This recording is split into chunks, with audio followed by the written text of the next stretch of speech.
Image Paodam miyeng tabiribasingbu Surbala na khurumjari ngasigi maruiba pau pijari. Nagamapalda nauna semba gari parking ama ngasi Chief Minister N Birena hangdokre. International Day Against Drugs Abuse and Illicit Trafficking thoram pangthoknakre. Loinana Atmanirbhar Uttar Pradesh Rozgar Abhiyan Prime Minister Narendra Modi na video conference ki khuthangda hangdokre. Paumucha khaina pijari. Mi chilaba Khoiramban Kaithelgi lambi maru oina Thangal Kaithelgi lambida numit chupa gari khamjiliba Kaithel manung asida mayum oibasingi gari khampham paktokpham ama Nagampalda nauna semba gari parking ama Chief Minister N Birena ngasi hangdokduna sinakre. Parking sinabaga mari lainana Chief Minister na hai Thangal Kaithel aduga Pauna Kaithelgi lambida numit chupa gari khamjinduna thambasina poche leiba lakpasingda khudong chadaba mayokna halibasi hanthanaba mahaki laingakna parking gi thorang asi laukhatpani. Thangal Kaithel manungda mayum oina leiba dukan punna chama supna taruk lei makhoi gari sing adu anoba parking asida ngasidagi thambiro haina Chief Minister na appeal tawrakli. Parking asida gari thambada huran chinthidagi ngakthoknaba mahut department ki makhada mari lainabasingna thabak paikhatkre haina su phungdoki. Kaithel asiga naknana leiba gari mapusingna mayumda thamnaba haiki Pauna Kaithelgi lambida gari khamjiliba dukan mapusingi gari sing Jonoston School gi manakta semba temporary parking da park tawgadabani haiki haujimakidi COVID-19 containment zone manung chanba oibana masi hek loibaga parking idama chatnaba haugani. Pauna Kaithelgi parking gi matangda smart city gi scheme da multi-story building Yaubanina hausikmaki oinadi Jonoston School manakta semliba temporary parking asida park tongnaba appeal tawki. Paumi amana hanglakpa wahangi paukhumda Chief Minister na hai NPP gi MLA Marina hausik leiriba lenga asida amukhana sawgatpagi warol governor da pisinkre haiba khangle party high command na Chief Minister ga tanaraga tawnaba hairi haibanina mahak Delhi da chatlaga high command gi luchingbasing unaraga kari tawgadagi haibadu lepkani. Haujimakidi thoidokpa thorang tawba leiti haina Chief Minister na haiki.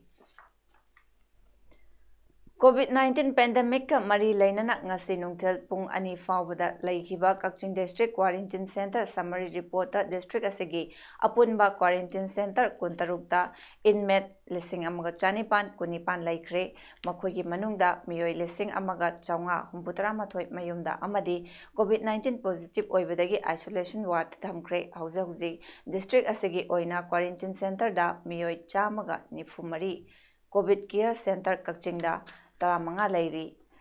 District asida apunba inmate humputara humdoi COVID-19 positive confirm tawbagi manungda taranipan fakre containment zone na mafam tara humdoi ni.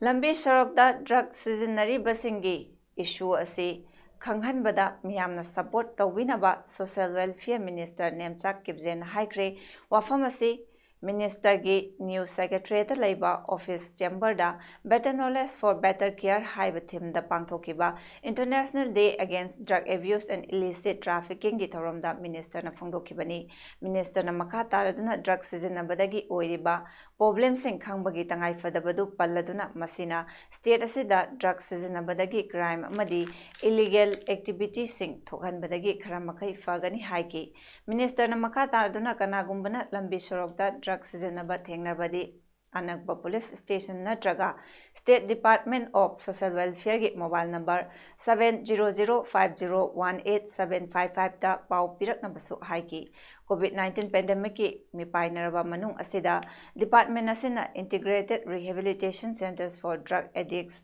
IRCS ga punduna street based drug users singda yumfam oiraga tongan ba thoram kaya paikhatnaba thorang tawre amadi state government asu hauji state drug policy ama puthoknaba miting thamli haiki. International Day Against Drugs Abuse and Illicit Trafficking gi thorom Kaching amasung Thawal District tasu tongan-tonganba lupsingna sinduna tongan-tonganba thoromsing pangthoknakre Kaching District Police na sinduna district asigi mafam kayada paksana pangthokre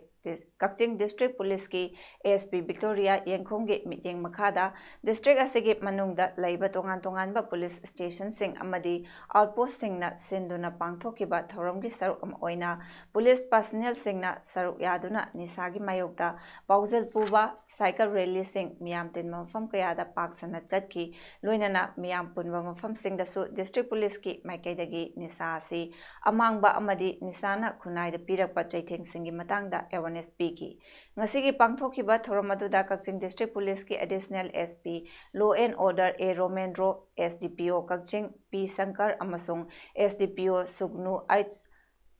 Rameshwar su saruk yaki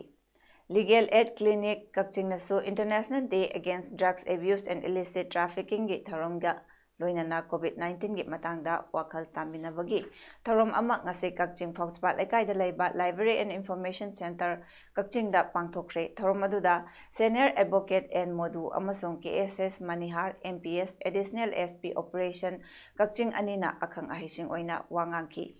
Amaromda Thawal District Police nasu International Day Against Drugs Abuse and Illicit Trafficking gi thorom pangthokduna Thawal wangmatabadagi Hauduna SP Thawal Dr. S. Ibomchana Luchingduna Police Personnel Singna Thawal Kaithilgi Akoibada Khongchat ama chatki Better Knowledge for Better Life haiba thimda chatkiba khongchat aduda drug ki mayokda iba tongan-tonganba warol sing iba placard sing paiduna chatkiba khongchat adu Thawal Police Station da loisinki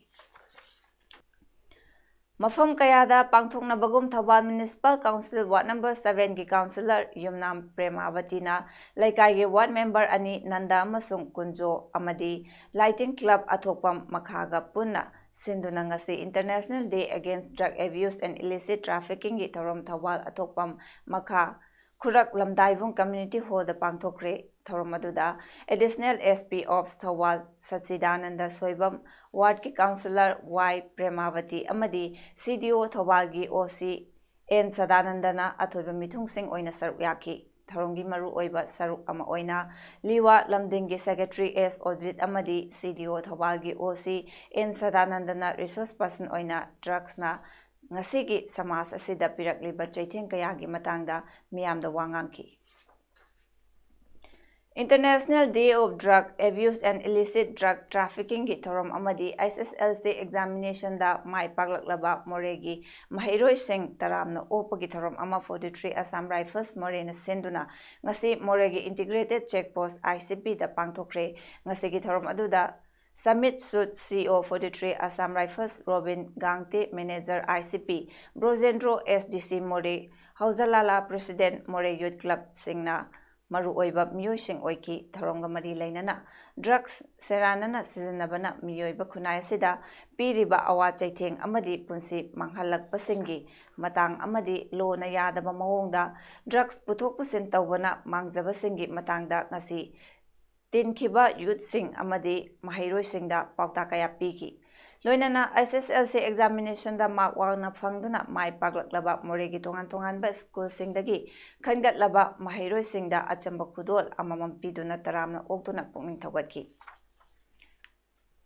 ngasi lamphel pata leiba the Overcomers Institute for Addiction and Alcoholism Drug Rehabilitation gi conference holda the Overcomers in collaboration with Sanity Foundation and Community Network for Empowerment Con Nasinduna International Day in support of victims of torture gi thorom pangthokre RK Nalini Kanta President Kona thorom asi pangthokpagi nunggi oiba warol phongdokladuna nung makangdana drug sizinabagi chang hengalakliba amadi drug sizinariba singbu moral issue ama oina ubiduna victim ama ohenbata natana torture tobiba asibu thengna hongna ba kholaw lawbagi mathautari haiduna phongdokpani haina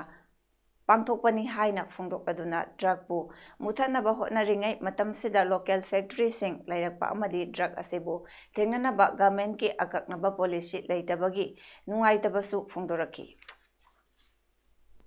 Sky Hospital and Research Center Private Limited linkhatuna Manipur miyam amadi state asiga ꯌꯨꯝꯊꯪꯅꯔꯤꯕ north eastern ꯁ꯭ꯇꯦꯠꯁꯤꯡꯒꯤ ꯃꯤꯌꯥꯝꯕꯨ ꯃꯥꯂꯦꯝꯒꯤ ꯊꯥꯛꯇ ꯑꯅꯥ ꯂꯥꯌꯦꯡꯂꯛꯄ ꯆꯍꯤ 12 ꯁꯨꯔꯦ꯫ Hospital ꯑꯁꯤ ꯏꯪ 2009ꯒꯤ ꯖꯨꯟꯒꯤ ꯇꯥꯡ 13ꯗ ꯃꯅꯤꯄꯨꯔꯒꯤ ꯑꯍꯥꯟꯕ ꯃꯩꯇꯩ ꯀꯥꯔꯗꯤꯑꯣꯂꯣꯖꯤꯁꯠ ꯍꯥꯔꯠ ꯁ꯭ꯄꯦꯁꯤꯌꯦꯂꯤꯁꯠ ꯗꯣꯛꯇꯔ ꯂꯥꯏꯔꯤꯛ ꯌꯦꯡꯕꯝ ꯁ꯭ꯌꯥꯝꯀꯤꯁꯣꯔꯅ ꯂꯟꯗꯟꯒꯤ ꯔꯣꯌꯦꯜ ꯀꯣꯂꯦꯖ ꯑꯣꯐ ꯐꯤꯖꯤꯛꯁꯤꯌꯟꯗꯒꯤ FRCP ꯐꯪꯂꯕ ꯑꯃꯁꯨꯡ ꯂꯟꯗꯟꯗꯒꯤ ꯀꯟꯁꯜꯇꯦꯟꯠ ꯀꯥꯔꯗꯤꯑꯣꯂꯣꯖꯤꯁꯠꯀꯤ ꯑꯦꯛꯁꯄꯤꯔꯤꯌꯦꯟꯁ ꯐꯪꯂꯛꯄ ꯃꯇꯨꯡꯗ ꯃꯅꯤꯄꯨꯔꯗ ꯑꯍꯥꯟꯕ ꯍꯥꯔꯠ ꯍꯣꯁꯄꯤꯇꯥꯜ ꯁ꯭ꯀꯥꯏ ꯍꯣꯁꯄꯤꯇꯥꯜ ꯑꯁꯤ ꯂꯤꯡꯈꯠꯈꯤꯕꯅꯤ꯫ ꯉꯁꯤ ꯍꯣꯁꯄꯤꯇꯥꯜ ꯑꯁꯤꯒꯤ ꯆꯍꯤ 12 ꯁꯨꯕꯒꯤ ꯅꯤꯡꯁꯤꯡ ꯀꯨꯝꯑꯣꯟ ꯊꯧꯔꯝꯗ doctor Lairikyengbam Shyamkishore, hospital ꯑꯁꯤꯒꯤ medical superintendent doctor KH Santikumar, senior AOꯁꯨ ꯗꯥꯏꯁꯇ ꯐꯝꯈꯤ꯫ ꯊꯧꯔꯝꯗꯨꯗ ꯑꯈꯪ ꯑꯍꯩ ꯀꯌꯥꯅ ꯋꯥ ꯉꯥꯡꯈꯤ꯫ ꯃꯅꯤꯄꯨꯔꯒꯤ ꯍꯧꯖꯤꯛ ꯂꯩꯔꯤꯕ ꯔꯥꯖꯅꯤꯇꯤꯒꯤ ꯇꯪꯗꯨ ꯂꯩꯇꯥꯗꯕ ꯐꯤꯚꯝ ꯑꯁꯤꯒꯤ ꯃꯇꯥꯡꯗ communist party of India marxist Manipur state ꯀꯝꯃꯤꯇꯤꯒꯤ ꯁꯦꯀ꯭ꯔꯦꯇꯔꯤ ꯈꯦꯇ꯭ꯔꯤ ꯁꯥꯟꯇꯅ ꯋꯥꯐꯝ ꯀꯌꯥ ꯐꯣꯡꯗꯣꯔꯛꯂꯤ꯫ ꯃꯍꯥꯛꯅ ꯍꯥꯏ ꯍꯟꯗꯛꯀꯤ ꯆꯌꯣꯜꯗ ꯊꯣꯛꯈꯤꯕ ꯔꯥꯖꯅꯤꯇꯤꯒꯤ ꯑꯉꯝ ꯇꯥꯟꯅꯕꯗꯒꯤ ꯑꯣꯏꯔꯛꯂꯤꯕ ꯃꯅꯤꯄꯨꯔꯒꯤ ꯐꯤꯚꯝ ꯑꯁꯤꯅ ꯇꯥꯛꯄꯗꯤ ꯃꯅꯤꯄꯨꯔ ꯑꯁꯤ ꯚꯥꯔꯠꯀꯤ ꯀꯟꯁꯇꯤꯇ꯭ꯌꯨꯁꯟꯒꯤ 10ꯁꯨꯕ ꯁꯦꯗꯨꯜ ꯈꯣꯡꯒꯥꯎꯅꯕ ꯑꯃꯗꯤ ꯆꯣꯡꯊꯣꯛ ꯆꯣꯡꯁꯤꯟ ꯇꯧꯕꯗ ꯃꯥꯡꯖꯤꯜ ꯊꯥꯕ ꯁ꯭ꯇꯦꯠ ꯑꯃ ꯑꯣꯏꯔꯛꯂꯦ꯫ ꯃꯔꯝ ꯑꯁꯤꯅ ꯃꯅꯤꯄꯨꯔꯗ ꯗꯦꯃꯣꯀ꯭ꯔꯦꯁꯤ ꯍꯥꯏꯕꯗꯨ ꯁꯨꯛꯂꯩ ꯂꯩꯇ꯭ꯔꯕ꯭ꯔꯥ? ꯑꯀꯟꯕꯅ ꯑꯆꯨꯝꯕ ꯁꯛꯄ ꯂꯝꯗꯝ ꯑꯃ ꯑꯣꯏꯔꯦ꯫ ꯃꯁꯤ ꯄꯨꯝꯅꯃꯛ ꯑꯁꯤ ꯍꯧꯖꯤꯛ ꯂꯩꯔꯤꯕ ꯃꯅꯤꯄꯨꯔꯒꯤ ꯂꯩꯉꯥꯛ ꯑꯁꯤꯕꯨ ꯂꯨꯆꯤꯡꯂꯤꯕ BJPꯅ ꯍꯟꯗꯛ ꯄꯥꯡꯊꯣꯛꯈꯤꯕ ꯑꯞꯄꯔ ꯍꯥꯎꯁꯀꯤ ꯃꯤꯈꯜꯗ ꯃꯈꯣꯏꯅ ꯀꯥꯗꯕ ꯌꯥꯗꯦ ꯍꯥꯏꯅ ꯆꯪꯁꯤꯜꯂꯛꯄ ꯈꯣꯡꯊꯥꯡꯒꯤ ꯁꯔꯨꯛ ꯑꯃ ꯑꯣꯏꯅ ꯎꯅꯈꯤ꯫ ꯃꯗꯨꯗ ꯔꯥꯖꯅꯤꯇꯤꯒꯤ, ꯑꯥꯏꯟꯒꯤ, ꯒꯅꯇꯟꯇ꯭ꯔꯒꯤ ꯅꯤꯡꯊꯤꯖꯕ ꯃꯁꯛ ꯄꯨꯝꯅꯃꯛ ꯊꯨꯒꯥꯏꯈꯤ ꯍꯥꯏꯕꯁꯤ ꯃꯤꯌꯥꯝ ꯄꯨꯝꯅꯃꯛ ꯈꯪꯅꯈ꯭ꯔꯦ꯫ ꯇꯥꯂꯛ ꯑꯁꯤꯗ ꯍꯟꯖꯤꯟ ꯍꯟꯖꯤꯟ ꯑꯃꯨꯛ ꯆꯣꯡꯊꯣꯛ ꯆꯣꯡꯁꯤꯟ ꯇꯧꯗꯨꯅ ꯂꯩꯔꯦ꯫ ꯄꯨꯝꯅꯃꯛ ꯑꯁꯤ ꯌꯦꯡꯂꯒ CPI-M ꯃꯅꯤꯄꯨꯔ ꯁ꯭ꯇꯦꯠ ꯁꯦꯀ꯭ꯔꯦꯇꯔꯤꯌꯦꯠꯅ ꯑꯊꯨꯕꯗ ꯃꯅꯤꯄꯨꯔ ꯂꯦꯖꯤꯁꯂꯦꯇꯤꯚ ꯑꯦꯁꯦꯝꯕ꯭ꯂꯤꯒꯤ ꯃꯤꯐꯝ ꯀꯧꯗꯨꯅ ꯑꯁꯦꯡꯕ ꯄꯥꯡꯒꯜꯒꯤ ꯆꯥꯡꯌꯦꯡ ꯄꯥꯡꯊꯣꯛꯅꯕ CPI-Mꯒꯤ ꯃꯥꯏꯀꯩꯗꯒꯤ appeal ꯇꯧꯔꯛꯂꯤ꯫ Sangeet Natak academy new ꯗꯦꯜꯂꯤꯒꯤ ꯃꯤꯠꯌꯦꯡ ꯃꯈꯥꯗ ꯊꯧꯕꯥꯜ ꯗꯤꯁꯇ꯭ꯔꯤꯛꯠ ꯋꯥꯔꯤ ꯂꯤꯕ ꯑꯦꯁꯣꯁꯤꯌꯦꯁꯟꯅ ꯁꯤꯟꯗꯨꯅ ꯔꯥꯃꯥꯌꯟ ꯎꯠꯇꯔ ꯀꯥꯟꯅ ꯍꯥꯏꯕ ꯍꯤꯔꯝꯗ ꯅꯨꯃꯤꯠ 10ꯅꯤ ꯆꯨꯞꯅ ꯊꯥ ꯑꯁꯤꯒꯤ 18ꯗꯒꯤ ꯍꯧꯗꯨꯅ ꯇꯦꯟꯊꯥꯗ ꯂꯩꯕ ꯕꯤ. ꯁꯨꯔꯃꯪꯒꯣꯜ ꯁꯔꯃꯒꯤ ꯃꯥꯟꯗꯣꯞꯇ ꯆꯠꯊꯔꯛꯈꯤꯕ ꯋꯥꯔꯤ ꯂꯤꯕ ꯐꯦꯁꯇꯤꯚꯦꯜ ꯉꯁꯤ ꯂꯣꯏꯁꯤꯟꯈ꯭ꯔꯦ꯫ ꯋꯥꯔꯤ ꯂꯤꯕ ꯑꯣꯖꯥ ꯀꯨꯟꯅ ꯁꯔꯨꯛ ꯌꯥꯗꯨꯅ ꯆꯠꯊꯔꯛꯈꯤꯕ ꯋꯥꯔꯤ ꯂꯤꯕ ꯐꯦꯁꯇꯤꯚꯦꯜ ꯑꯗꯨ ꯂꯣꯏꯁꯤꯟꯕꯒꯤ ꯊꯧꯔꯝꯗ ꯇꯦꯟꯊꯥ ꯖꯤꯄꯤꯒꯤ ꯑꯦꯛꯁ-ꯎꯄ-ꯄ꯭ꯔꯙꯥꯟ ꯃꯥꯏꯕꯝ ꯏꯅꯥꯛꯈꯨꯟꯕ ꯗꯨꯞꯄꯇꯔꯥ, ꯑꯦꯁꯣꯁꯤꯌꯦꯁꯟ ꯇꯦꯟꯊꯥꯒꯤ ꯄ꯭ꯔꯦꯁꯤꯗꯦꯟꯠ M. ꯁꯅꯥꯇꯣꯝꯕꯤ ꯑꯃꯗꯤ ꯗꯤꯚꯥꯏꯟ ꯂꯥꯏꯐ ꯁꯣꯁꯥꯏꯇꯤ ꯇꯦꯟꯊꯥꯒꯤ ꯁꯦꯀ꯭ꯔꯦꯇꯔꯤ ꯇꯦꯛꯆꯝ ꯁꯥꯃꯨꯅ ꯑꯊꯣꯏꯕ ꯃꯤꯊꯨꯡꯁꯤꯡ ꯑꯣꯏꯅ ꯁꯔꯨꯛ ꯌꯥꯈꯤ꯫ ꯐꯦꯁꯇꯤꯚꯦꯜ ꯑꯁꯤꯒ ꯃꯔꯤ ꯂꯩꯅꯅ ꯊꯧꯕꯥꯜ ꯗꯤꯁꯇ꯭ꯔꯤꯛꯠ ꯋꯥꯔꯤ ꯂꯤꯕ ꯑꯦꯁꯣꯁꯤꯌꯦꯁꯟ ꯁꯦꯀ꯭ꯔꯦꯇꯔꯤ ꯊꯧꯕꯥꯜ ꯇꯣꯝꯕ ꯁꯤꯡꯍꯅ ꯐꯣꯡꯗꯣꯔꯛꯄꯗ ꯉꯁꯤꯒꯤ ꯁꯃꯥꯖ ꯑꯁꯤꯗ ꯅꯍꯥꯔꯣꯜ ꯀꯌꯥ ꯑꯃꯗꯤ ꯏꯃꯨꯡ ꯀꯌꯥꯗ ꯂꯝꯆꯠ ꯁꯥꯖꯠ ꯑꯃꯁꯨꯡ ꯊꯛꯁꯤ ꯈꯥꯁꯤ ꯃꯥꯡꯂꯛꯂꯤꯕ ꯑꯁꯤ ꯑꯩꯈꯣꯏꯅ ꯃꯍꯥꯚꯥꯔꯠ ꯑꯃꯗꯤ ꯔꯥꯃꯥꯌꯟꯒꯤ ꯐꯖꯔꯕ ꯋꯥꯔꯤ ꯀꯌꯥ ꯑꯁꯤ ꯇꯥꯔꯕ ꯃꯇꯝꯗ ꯈꯔ ꯃꯈꯩ ꯆꯨꯝꯊꯣꯛꯄ ꯉꯝꯒꯅꯤ ꯍꯥꯏꯕ ꯄꯥꯟꯗꯝꯗ ꯐꯦꯁꯇꯤꯚꯦꯜ ꯑꯁꯤ ꯆꯍꯤꯒꯤ ꯂꯦꯞꯇꯅ ꯄꯥꯡꯊꯣꯛꯄꯅꯤ ꯍꯥꯏꯅ ꯐꯣꯡꯗꯣꯔꯛꯈꯤ꯫ ꯀꯛꯆꯤꯡ ꯑꯦꯁꯦꯝꯕ꯭ꯂꯤ ꯀꯟꯁꯇꯤꯇ꯭ꯌꯨꯑꯦꯟꯁꯤꯒꯤ ꯃꯅꯨꯡ ꯆꯟꯅ ꯂꯩꯔꯤꯕ ꯄꯂꯦꯜ ꯃꯌꯥꯏ ꯂꯩꯀꯥꯏ ꯄꯨꯈ꯭ꯔꯤ ꯑꯆꯧꯕ ꯃꯅꯥꯛꯇ ꯂꯩꯕ ꯅꯍꯥꯔꯣꯜ ꯁꯩꯁꯛ ꯀꯥꯡꯂꯨꯞ NSKꯗ Bubon technical and skill development BTSD private ꯂꯤꯃꯤꯇꯦꯗꯀꯤ ꯆꯦꯌꯔꯃꯦꯟ ꯅꯥꯎꯔꯦꯝ ꯅꯕꯆꯟꯗ꯭ꯔ ꯑꯃꯁꯨꯡ ꯕꯨꯕꯣꯟ ꯕ꯭ꯔꯤꯛꯐꯤꯜꯒꯤ ꯃꯄꯨ ꯄ꯭ꯔꯣꯄꯥꯏꯇꯔ ꯅꯥꯎꯔꯦꯝ ꯅꯣꯄꯨꯔ ꯑꯅꯤꯅ म्यूजिकल इंस्ट्रूमेंट्ꯁꯤꯡ ꯇꯦꯡꯕꯥꯡꯈ꯭ꯔꯦ꯫ म्यूजिकल इंस्ट्रूमेंट्ꯁꯤꯡ ꯇꯦꯡꯕꯥꯡꯕ ꯑꯗꯨꯒ ꯃꯔꯤ ꯂꯩꯅꯅ ꯅꯥꯎꯔꯦꯝ ꯅꯕꯆꯟꯗ꯭ꯔꯅ ꯍꯥꯏ म्यूजिक ꯍꯥꯏꯕ ꯑꯁꯤ ꯃꯤꯑꯣꯏꯕꯒꯤ ꯑꯋꯥ ꯅꯨꯡꯉꯥꯏ ꯀꯌꯥꯒꯤ ꯄꯣꯊꯥꯕ ꯃꯆꯥꯛ ꯑꯃꯅꯤ꯫ ꯄꯜꯂꯦꯜꯒꯤ ꯅꯍꯥꯁꯤꯡꯅ ꯑꯥꯔꯠ ꯑꯦꯟ ꯀꯜꯆꯔꯒꯤ ꯂꯝꯗ ꯃꯥꯏ ꯑꯣꯟꯁꯤꯜꯂꯛꯇꯨꯅ ꯉꯁꯤꯗꯒꯤ ꯅꯤꯁꯥꯗꯒꯤ ꯂꯥꯞꯊꯣꯛꯅꯕ ꯍꯣꯠꯅꯔꯛꯄ ꯑꯁꯤꯃꯛ ꯌꯥꯝꯅ ꯐꯕ ꯈꯣꯡꯊꯥꯡꯅꯤ꯫ ꯉꯁꯤꯒꯤ ꯑꯩꯈꯣꯏꯒꯤ ꯈꯨꯟꯅꯥꯏꯁꯤꯗ ꯑꯩꯈꯣꯏ ꯃꯁꯦꯜ ꯇꯥꯟꯅꯗꯨꯅ ꯆꯥꯎꯈꯠꯃꯤꯟꯅꯕ ꯍꯣꯠꯅꯃꯤꯟꯅꯕꯒꯤꯁꯨ ꯃꯊꯧ ꯇꯥꯏ ꯍꯥꯏꯅ ꯐꯣꯡꯗꯣꯛꯈꯤ꯫ ꯑꯃꯔꯣꯝꯗ ꯄꯂꯦꯜ ꯕꯖꯥꯔ ꯕꯣꯔꯗ ꯑꯦꯛꯁꯟ ꯀꯝꯃꯤꯇꯤꯅ ꯄꯂꯦꯜ ꯕꯖꯥꯔꯒꯤ ꯃꯥꯔꯀꯦꯠ ꯁꯦꯠ ꯔꯤꯄꯦꯌꯔꯤꯡ ꯅꯧꯍꯧꯅ ꯇꯧꯕꯤꯅꯕ ꯅꯥꯎꯔꯦꯝ ꯅꯕꯆꯟꯗ꯭ꯔꯗ ꯆꯦꯔꯣꯜ ꯑꯃ ꯄꯤꯗꯨꯅ ꯈꯪꯍꯜꯂꯛꯈꯤꯕꯗꯨꯒꯤ ꯃꯇꯥꯡꯗ ꯑꯊꯨꯕ ꯃꯇꯝꯗ ꯃꯥꯔꯀꯦꯠ ꯁꯦꯠ ꯑꯗꯨ ꯔꯤꯄꯦꯌꯔꯤꯡ ꯇꯧꯅꯕ ꯃꯇꯦꯡ ꯄꯤꯔꯒꯅꯤ ꯍꯥꯏꯅ ꯅꯕꯆꯟꯗ꯭ꯔꯅ ꯊꯥꯖꯕ ꯄꯤꯈ꯭ꯔꯦ ꯍꯥꯏꯔꯤ꯫ ꯃꯩꯇꯩ ꯀꯥꯎꯟꯁꯤꯜ ꯃꯣꯔꯦꯅ ꯃꯣꯔꯦ ꯄ꯭ꯔꯦꯝꯅꯥꯒꯔ ꯂꯩꯀꯥꯏꯒꯤ ꯑꯣꯏꯅ ꯄꯤꯊꯔꯛꯄ ꯆꯦꯡꯁꯤꯡ ꯉꯁꯤ ꯄ꯭ꯔꯦꯝꯅꯥꯒꯔ ꯂꯩꯀꯥꯏꯒꯤ ꯀ꯭ꯂꯕꯅ ꯃꯈꯥ ꯇꯥꯅ ꯑꯃꯨꯛ ꯆꯦꯡꯁꯤꯡ ꯑꯗꯨ ꯂꯩꯀꯥꯏ ꯑꯁꯤꯒꯤ ꯌꯨꯝꯊꯣꯡ ꯈꯨꯗꯤꯡꯃꯛꯇ ꯀꯦꯖꯤ 5-5 ꯑꯃꯨꯛ ꯌꯦꯟꯊꯣꯛꯈ꯭ꯔꯦ꯫ ꯀꯣꯚꯤꯗ-19 ꯂꯥꯟꯊꯦꯡꯅꯕꯗ ꯐ꯭ꯔꯟꯠ ꯂꯥꯏꯟꯗ ꯃꯊꯧ ꯇꯧꯔꯤꯕ ADC ꯃꯣꯔꯦ, ꯃꯣꯔꯦ police 43, Assam rifles, press media ꯑꯃꯗꯤ ꯃꯣꯔꯦꯒꯤ ꯇꯣꯉꯥꯟ ꯇꯣꯉꯥꯟꯕ quarantine centre, forest guest house, Jatriwas All Community School Autonomous District Council Chandelgi Guest House Singdasu More College Morena Makhatana Max Amadi Hand Sanitizer Sing Mateng Pangbagi Thabak Chathakre Miyamda Mateng Pangliba Hand Sanitizer Asi More College Morena Simjabani Hairi Ngasigi Mateng Pangba Duda College Asigi Ozakayasu Saruyaki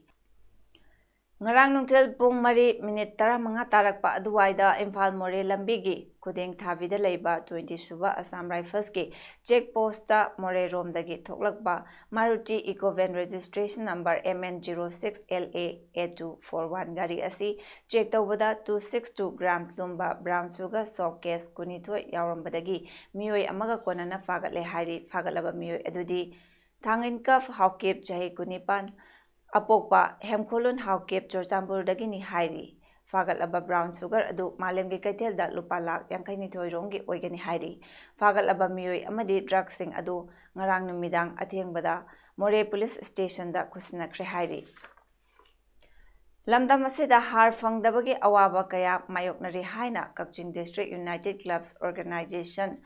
Kaduko Wavagagi Cherol Amana Fundurakli Cherol Asida Palibadi Kakching District Oinasu District Segi Laumi Praza Singna Low Ubagi Matam Sida Har Fangdabagi Awaba Mayoknare Har Yonba Dukan Singda Tanglabasu Tangna Legi Haibadasu Fangbangamdre State Asida Paliba Lengak Nadi Har Wate Laumi Singda Marang Kaina Fanghangani Haina Panglau the Lauribasi Laumi Singda Minambani COVID-19 pandemic na maram oiraga miyamna khamthengna wanaringai charak sida har fangdabagi awabasu mayoknariba asi mari leinaba department na athuba matamgi manungda kokhanbiu haina kadukogi cherol sina appeal tawrakli Commonwealth Games ta anirak hanna sanagi medal lauduna leiba asigi amadi lamdam segi mingchat purakrabi saknai rabi weightlifter khumukcham sanjita chanuna haikre English ani tarani pangi oina Arjun Award Ministry of Youth Affairs na piragani haina lauthorakpada asuki matek thamoida nungaiba fawi masina matam sangna thamoida fumduna lairiba awaba kaya amadi nungaitaba kaya kokhale award asi English ani taret ki doping case na maram oiduna lairakhibani adubu amabu oire amabu oire award asi fangadawriba asida aduki matik nungaiba mikuk ama oire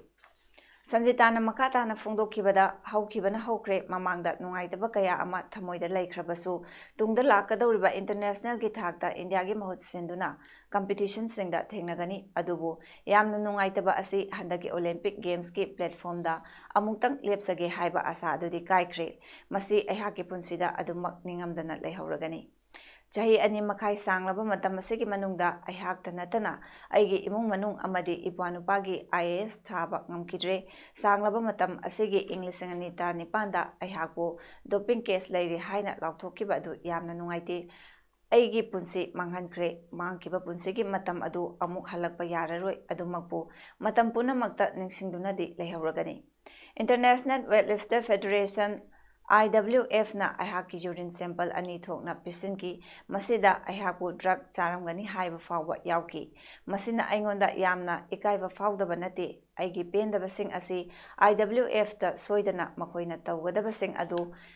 pendabagi wahangsing leptuna hangkigani masina sanaroi ama oina nungaikide adubu ishona amadi miyamna aigidamak lepibana ngasidi aihak masagi thak asi yaurakpani masigidamak punamakki mafamda lamanton sinjare miyoiba haibasi siba naiba mapokni siba haibasi punamakki lamanton duna leirabani nongmadi soidana chatkigadaba panthungpam adu yaugadabani adubu hinglingaigi matamda mamalebak maramdamgidamakta kathokpa ngamba sanaroi ama oijagi haiki Chandel District ki Kalika Lokta Chahiya Segi Ahanbo Oina Japanese Encephalitis JE Nabagi case ama thingnari hairi Supnagi Masagi Chahi Manga Khaktamak Ngairiba Nupamacha ama Laihau Torokpadagi Kakchingda Leiba Lanaigi Ana Layang Sang Amada Layang Lamba Matungda Imphalda Leiba Regional Institute of Medical College RIMS da refer tawduna Layang Labada JE Oiramba Yai Haina Chingnabadagi Cerebrospinal fluid CSF lauduna test tawbada Japanese encephalitis oiramkibani hairi JE thingnariba Kalika Lok hairiba mafam asi Kakching district ka yamna naknaba mafam oibana district malaria